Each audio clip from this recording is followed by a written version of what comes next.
Welcome to Saranya சமையல். இன்றைக்கி நம்ம மாங்காய் பச்சடி எப்படி செய்கிறதுன்னு பார்க்கலாம். இதுக்கு பாருங்கள், நான் மாங்காவை இந்த மாதிரி கட் பண்ணி எடுத்து வச்சுருக்கேன். நீங்கள் நல்லா சீவிரதாக இருந்தாலும் மாங்காய் சீவியும் எடுத்துக்கலாம், அந்த மாதிரியும் சேர்த்துக்கலாம். இப்போ நான் ஒரு அரை வெங்காயம் சேர்த்துருக்கேன். அது பெரிய வெங்காயத்தை ஒரு அரை வெங்காயம் எடுத்து நான் அதை நறுக்கி சேர்த்துருக்கேன். அதுக்கு தேவையான அளவு உப்பு சேர்த்துக்கலாம்.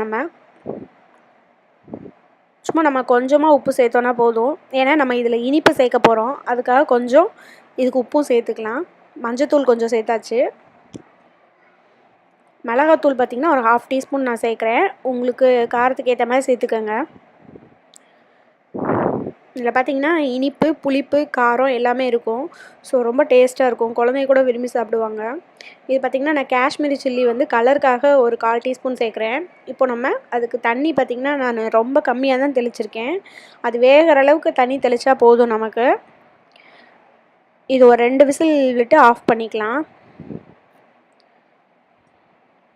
பார்த்திங்கன்னா நல்லா வெந்துடும் 2 விசில்லையே. அது விசில் வரட்டும், அதுக்குள்ளே நம்ம அதுக்கு தாளிச்சிக்கலாம். இப்போ நம்ம இதில் ஒரு 2 ஸ்பூன் ஆயில் சேர்த்துக்கிட்டோம். இப்போ இதில் ஒரு அரை டீஸ்பூன் கடுகு உளுந்து சேர்த்துக்கலாம். கொஞ்சமாக பெருங்காயத்தூள் சேர்த்துக்கலாம். கடுகு உளுந்து பொரிஞ்சாச்சு. இப்போ நம்ம கறிவேப்பிலை சேர்த்துக்கலாம். சேர்த்துட்டு நம்ம இப்போ ஆஃப் பண்ணிடலாம். இப்போ நமக்கு மாங்காய் வெந்திருக்கும். இப்போ பார்க்கலாம்.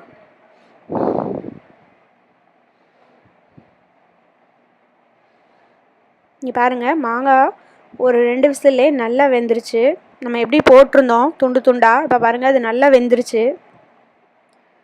நம்ம மசிச்சு விடலாம் வேண்டாம். பாருங்கள், அதுவே நல்லா வெந்துருச்சு. பேஸ்ட் மாதிரி ஆயிடுச்சு. இப்போவே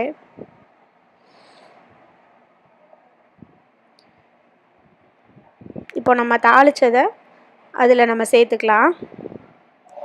இதுக்கு தாளிக்கிறதுக்கு ஒன்றும் இல்லை, வெறும் நம்ம கடுகு உளுந்து கருவேப்பிலை கொஞ்சமாக பெருங்காயத்தூள் மட்டும் சேர்த்து தாளித்து எடுத்துக்கிட்டோம்.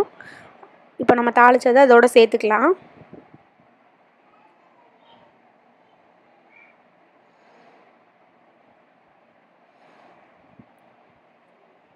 இப்போ நம்ம இதில் வெல்லம் சேர்த்துக்கலாம். நான் இந்த அளவுக்கு வெல்லம் எடுத்து வச்சுருக்கேன். இது பார்த்திங்கன்னா ஒரு சின்ன கப்பில் 1 கப் வரும். 1 கப் அளவுக்கு வெல்லம் எடுத்து வச்சுருக்கேன். இதே அதோட நம்ம சேர்த்துக்கலாம். நம்ம வெல்லம் சேர்த்தோன்னா கொஞ்சம் பார்த்திங்கன்னா தண்ணியாக இருக்க மாதிரி இருக்கும். ஒரு 5 மினிட்ஸ் வச்சுருந்தோம் அப்படின்னா அது கொஞ்சம் நல்லா கெட்டியாயிரும். இது மாங்காய் பச்சடி ரொம்ப டேஸ்ட்டாக இருக்கும்.